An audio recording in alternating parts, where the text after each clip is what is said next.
Hello there. Welcome to the South Dakota State Capitol. My name is Leah Svensson and I'll be your tour guide today. This is just me giving my normal tour that I give to visitors when they come. No practice other than that. There will be no editing, so you're gonna please forgive any errors or any misspeaking, any corrections that I do. This is just me giving you the tour with my trusty little tour book here. So I'll turn the camera around. This is the South Dakota State Capitol. The dome at the top is made from copper. Statue of Liberty, also made from copper. I'm going to zoom in for you so you can see it better. Also made from copper, oxidizes in green because New York City has so much pollution. Our Capitol, our copper oxidizes black because the air here is so pure that it oxidizes more like a penny than it does like the Statue of Liberty, which has all kinds of corrosion. So as we walk up to the building, this is the north side, so this is the parking lot where people park. You'll see this headstone down here. It kind of mimics the front, and I'll go out the front when we get to that point so you can see some things out there too, because it's very beautiful. So this is kind of like where the employees park and where they walk into the building.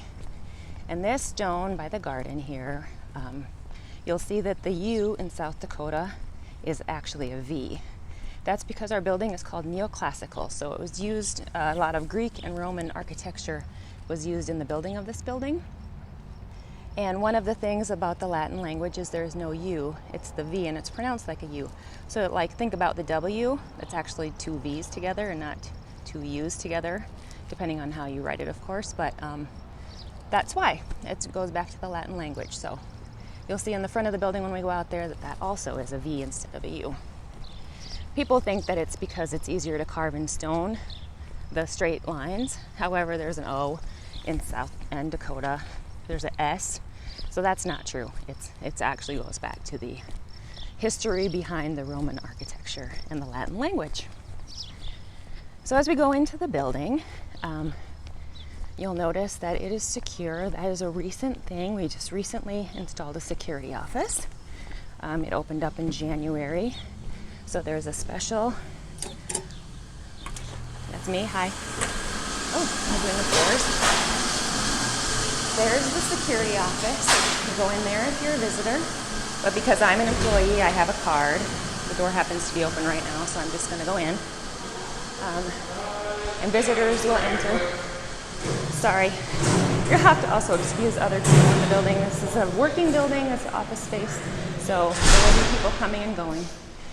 So as you come in the building, you'll exit the security office here in this door. You can grab a self-guided tour booklet here if you'd like, and you can stamp it with the date and time. And then you'll see our Hall of Honor. This wall honors all the Medal of Honor winners that were South Dakota service people. I didn't know this, but not all Medal of Honor winners died in the line of duty. In fact, Michael John Fitzmaurice has the Vets Home in Hot Springs named after him as well, and he was here for the dedication of this wall. The wall actually used to be located in the Soldiers and Sailors building across the street, which was a museum, and when that was converted into office space, the Wall of Honor was moved to the second level. That said, the second level of that building does not have handicapped accessibility, so people couldn't really go up and visit it. The lieutenant governor in the previous administration was also a military man, and he wanted to bring it over to this building. So in 2015, we moved it. And I was the one who got to design that display. We are right now in the annex of the building.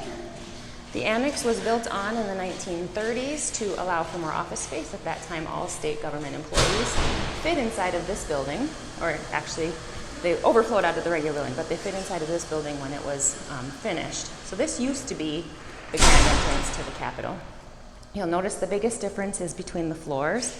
The floor in the annex is granite tile with brass leading, and the floor in the main part of the Capitol is what we call terrazzo.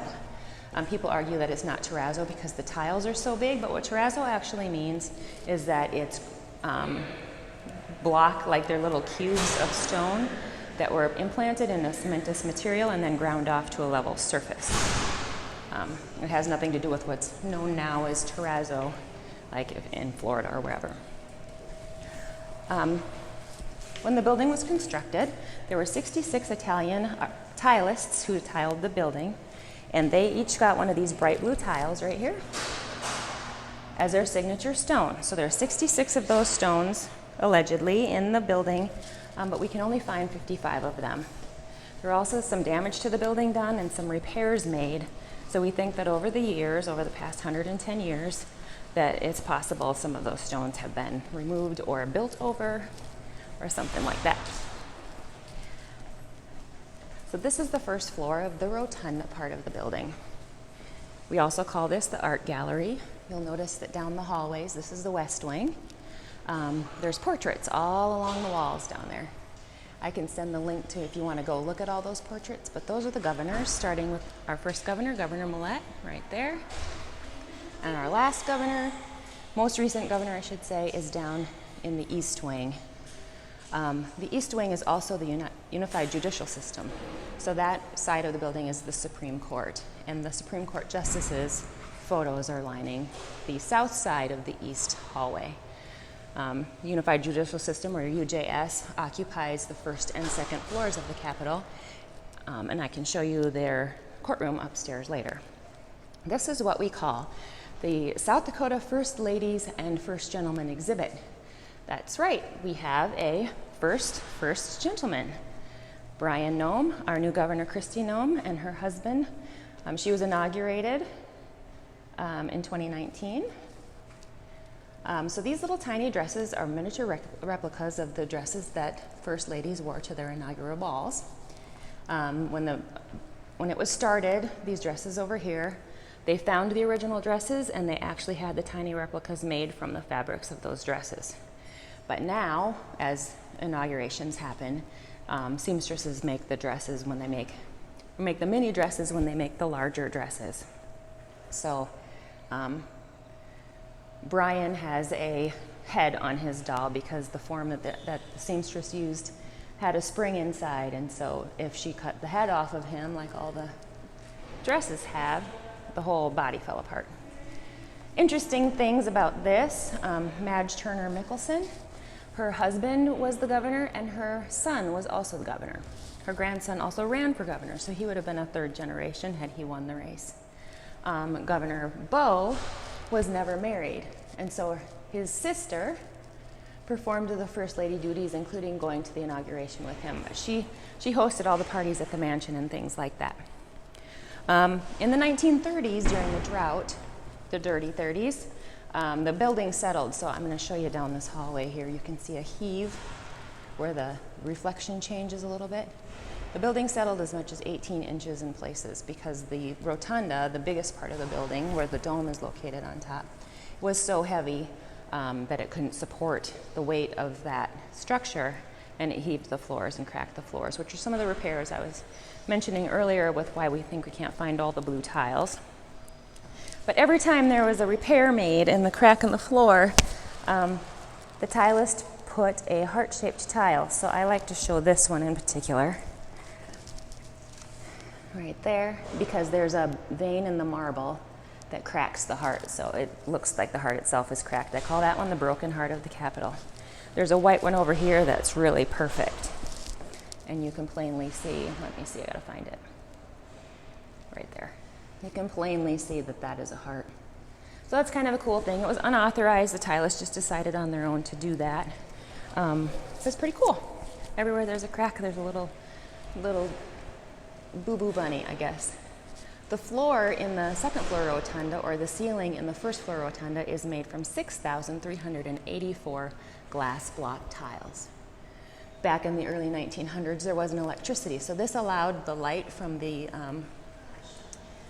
torches on the walls, or the candles, to flow through to first and second floor to help with lighting, and also sunlight would flow down here, and it just helped a lot.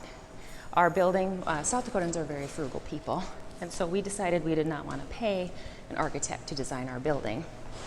So instead, we bought the plans for Montana's Capitol for $5, and so our building and their building look very much the same. This is the white cloud marble staircase that goes from the rotunda first floor to rotunda second floor. Make our way upstairs. You'll notice that the columns look different than the ones downstairs. They're not the white marble. They're instead a faux marble called scaegolia. Marble columns were very expensive, and so we had the artificial ones made, and they were placed over top of metal supports. So this is the floor. This is second floor. In the rotunda, the word rotunda means under the dome. So if we look up, you will see a stained glass dome. In 2013, we had all of the stained glass from the building removed, re-leaded and repaired, and replaced. One thing we learned about having our building and Montana's building exactly the same is that when things go wrong with their building, because it was built first, so it's a little bit older, we know that we need to address that. So the glass block floor was reinforced in 2010, because in Montana theirs crumbled. And then the stained glass, there's a bunch of stained glass in the building, was all re-leaded in 2013. So we have murals that are painted. These are Greek goddesses.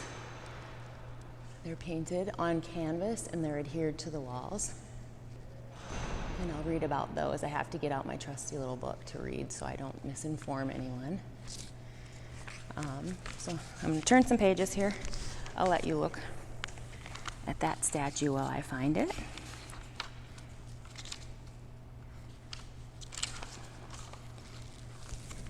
So we have Circe's in this mural, and she represents agriculture. There's a huge agriculture revenue source in South Dakota. Below her is the government seal for the United States of America, which governed over the land that we now call South Dakota, and continues to this day. And over here in the purple gown, we have Europa. The cow that she's wrestling there is Zeus, and she represents agriculture. Below her is the governmental seal for France. The gold behind all of these murals is actual 24-karat gold leaf. In the green gown, we find Minerva, and she represents mining and industry. Out in the Black Hills, they found gold, so there's a big mining industry here in our state. And below her is the governmental seal for Spain.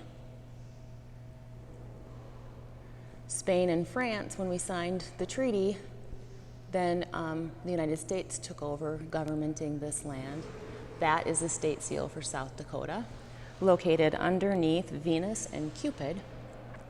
Cupid is the baby, and Venus represents family for South Dakota. Below the murals, we have our flag niches. This niche has the Dakota territories. So before South Dakota and North Dakota were divided up, we were the Dakota territories. And then we have the historic Sunshine State flag. So before we were the Rushmore State, we were called the Sunshine State. So that flag represents that. And then the solid colored flag is black, which is the Native American direction of, I believe, west, which is where thunder comes. I'm trying to videotape and read at the same time, so I'm very sorry about that. This niche has the United States flag, the current Rushmore State flag, and the Native American white flag, which stands for north, which is where the snow comes. And then we have the bridge and the barrel vault. And then we have underneath of the French seal, we have the French flag, the United Sioux Tribes flag. We have 9 tribes, Native American tribes in South Dakota. And the red flag, which is east, the direction from which the sun rises. And then in this one, we have the Spanish flag, the Native American eagle staff, and yellow, which is south, the direction from which, I'm gonna have to look that up for you quick. Yellow is south, the direction from which the sun shines. In the 1980s, the building was completely restored. I'm going to zoom back down here so you can kind of get a feel for that. The building was completely restored in 1989. At that time, artist by the name of Dale Amphier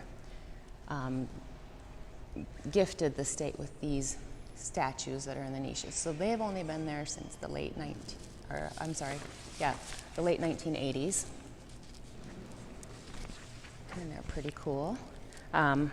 I heard a story that he actually used family members as models for those, so interesting story. This is the governor's office. That's the reception area, that door right there. And then this is the grand entrance to the building on the south side.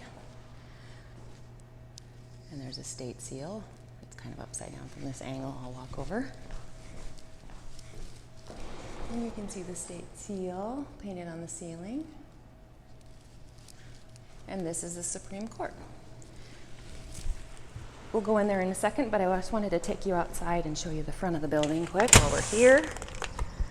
Hopefully my key gets me back in, or I'm walking all the way around and starting this video over. So this is the Soldiers and Sailors building I was telling you about that used to be a museum.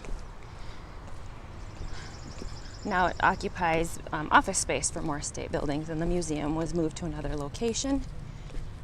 This is the outside of the front of the building. You can see there the South Dakota has the V for the U we talked about earlier. It's kind of cool. Check it out online if you've never seen it before. It's a beautiful building. Go back upstairs. Tick, tick, tick.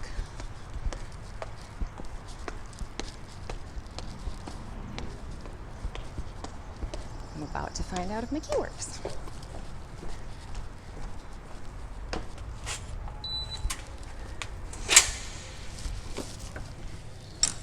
So we'll just venture down this hallway. So this is the Supreme Court. We're one of the few Supreme Courts that still operates out of our Capitol building. I can't take you in there. UJS stopped giving tours 9/11 after the bomb attack on New York City. So they no longer offer tours of that space. The doorknobs are all embossed with a state seal, which is pretty cool. This is our marble water fountain. In the early 1900s, there was no indoor plumbing here. So the reason this basin is so high, it's really high, it's like elbow height, is because it used to be just filled with water and have like a little ladle, and that's how you get your drinks from that. This is the East Wing, again, occupied by the Unified Judicial System, or UJS. There's little, we call these lunettes, little half-round paintings depicting scenes from the late 1800s, early 1900s in South Dakota. There's 18 of them in our hallways. They look pretty cool. And then this statue at the end is a marble statue of General Beadle. General Beadle was instrumental in the education system, public education system. He started what is called the School and Public Lands, which taxes land to pay for public school and learning. That's kind of neat. And then if you look around on the floor, a lot of times tourists in the building, you'll find looking at the floor, mostly they're looking for the blue tiles. But every now and then you'll see one of the creative tilists getting into some sort of pattern or something, so I like to look for those. But there's lots of cool things to see up high. So when we restored the building, we carefully removed layers and layers of paint to reveal the stenciling. So we had it recreated as accurately as we could. Lots of research was done, a committee was put together that completely restored the building. And so now we have all of those things. And like I said, all the paintings are on canvas and then they're adhered to the walls. So sometimes we have to glue those back down. Another quick shot of the dome. It's so pretty. You need to come see it in person because it really is gorgeous. This is a large conference room. This is where a lot of the governors the governors' meetings happen, or press conferences and things like that. This is the governor's staff door. and then the governor's office door. You can't enter through this door, you must go through the reception area, but that's where she works. Down here we have the chief of staff and policy advisors, and another conference room for meetings, and then the Secretary of State's office.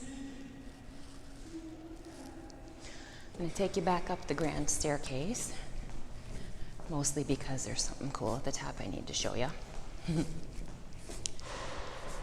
a big bronze plaque on the wall there. Should be showing me all these lunette paintings. Another fountain.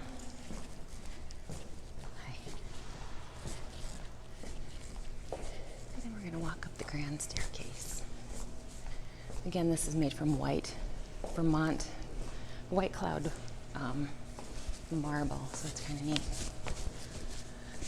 As we walk up this way, I'm sorry if I'm making a lot of noise. I keep forgetting I have a microphone on, so I might have a lot of paper noise that you hear when my hand goes up. So right here on the banister, you'll see the third ballast from the top is in upside down. You see that? That was done intentionally to make the building imperfect. According to those times, well, still, I guess, depending on your beliefs, but God is the only perfect thing. And so when they built the building, and the three is also important because of the trifecta, but when they built the building, they made that ballast upside down so that the building would not be perfect. Here's another quick view. This is third floor, the view down to the rotunda. Flags are right there on this floor.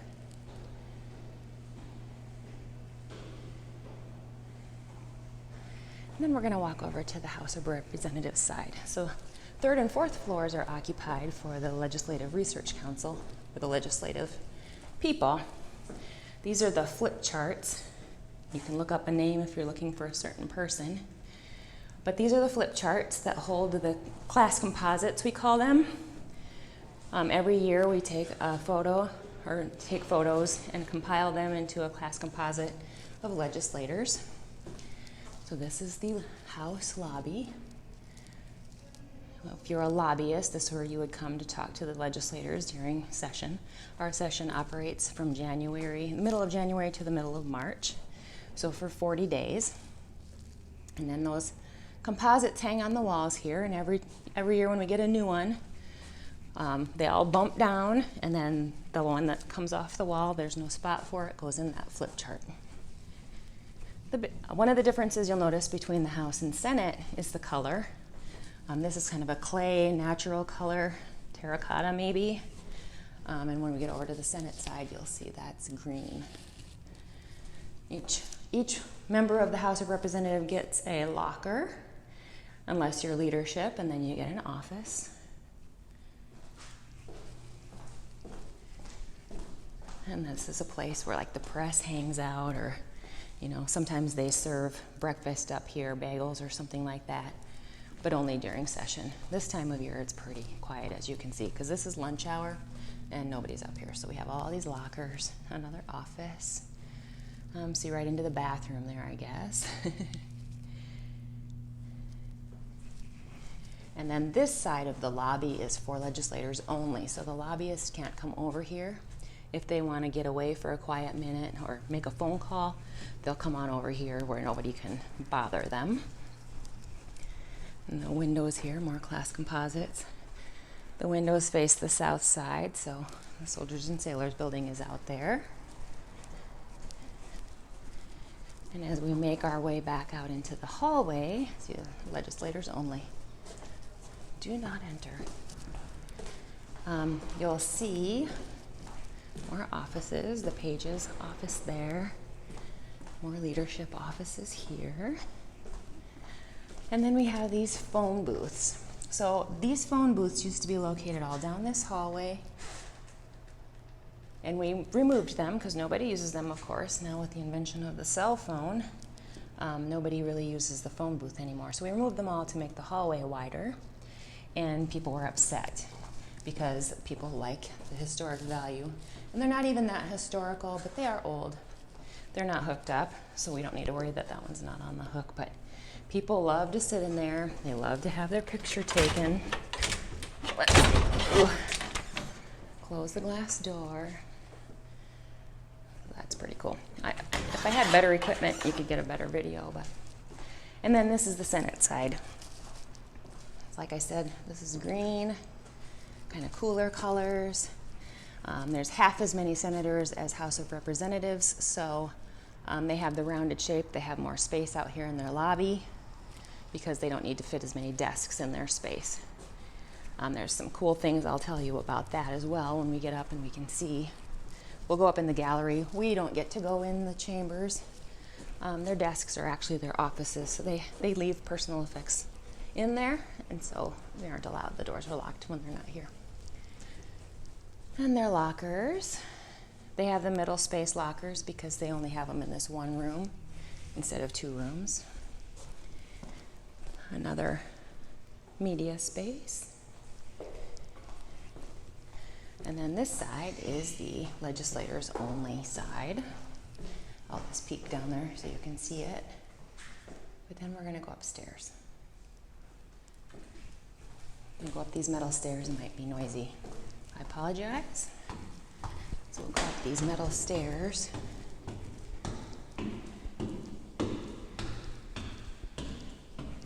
That's the standpipe. That's our fire suppression system. So the firefighters, there's a few of these on each floor, but I'll show you this one.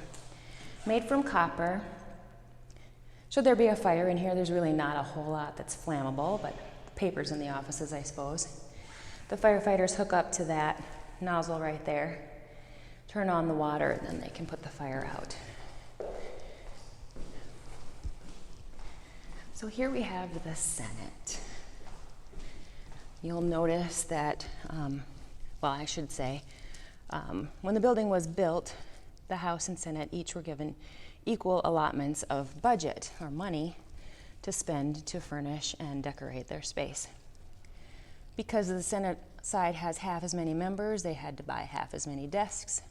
And so you'll notice that their furnishings are much more luxurious. I'm out of breath from climbing the stairs. Their desks are made from cherry wood. The pillars, they have the pillars in here made from the scagolia, fake marble. The wainscot below is marble. Just very elegant in here. The rounded shape, the stained glass ceiling, very pretty. We'll walk around this way so you can see more. I'm going to come down these stairs. So this is where what we call the gallery up here. If you wanted to come and watch while they're meeting downstairs, making laws, you can come and sit up here. Spectators seating. Look at the stained glass ceiling again. And then the mural is above the speaker's chair. This mural has a cool story. You can kind of see a line where the color changes across the top 18 inches or so. Piece of canvas for that spot was too small.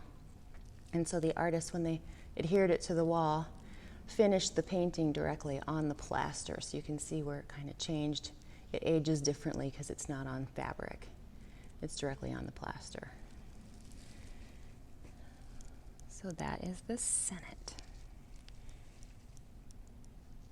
Beautiful. Then we'll make our way this way.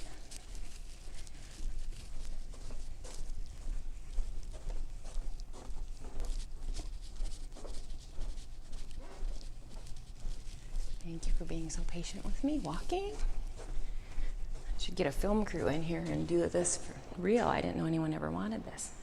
So this is another cool thing. When they put the hearts in the floor to repair the tiles, 2 of the tileists carved out their initials and placed them in the floor here. That's kind of cool. Don't know who they are. To my other phone. Eek. So this is the 4th floor, and the vantage point to the rotunda is breathtaking. We're up on the same level now as the murals. We'll stop over at that spot too.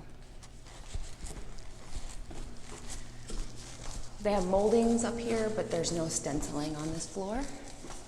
Again, this is all legislative, so the office spaces are only occupied certain times of the year. But look at this view. There's the peacock tail glass. That is above the House of Representatives.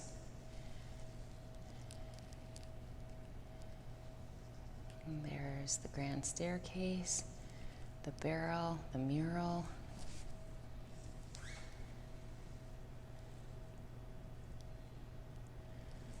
Very cool. And then the House of Representatives.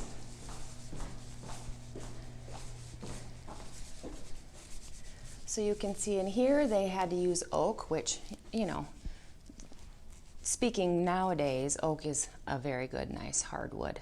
However, it was much cheaper than the cherry wood or mahogany that they used in other spaces. They're wainscot, so the bottom half of the walls in this space is oak. They have concrete pillars instead of the marble. That big black board you see up there, try to zoom in on it for you. So inside of their desks, they each have buttons. One is red and one is green. And when they vote, red is no, green is yes. And then their names are on that board and how they voted, so people can keep track of the vote and who voted how. And then the speaker has the mural above. That one fits. And then their stained glass is in panes like that. But they still have the stained glass. These chandeliers, when they restored the building in the 80s, they did a call for all capital items that people might have taken when they did updating and remodels and things. And these chandeliers are not original to the building. These came from the courthouse, which was built the same year. That courthouse is now also state office space. It houses the public safety department. And we got these chandeliers from there because they converted their courtroom into cube space. And then that little platform right there is where the media sits. So when there's a meeting that everybody has to go to, House and Senate, senators come in here and they bring in chairs and they set them down the aisles. And then everyone fits in here. So like when the governor does the State of the State address or the budget address or a meeting where she talks to all the legislators, they do that in this room. And then TV stations can set up on that platform and record and televise.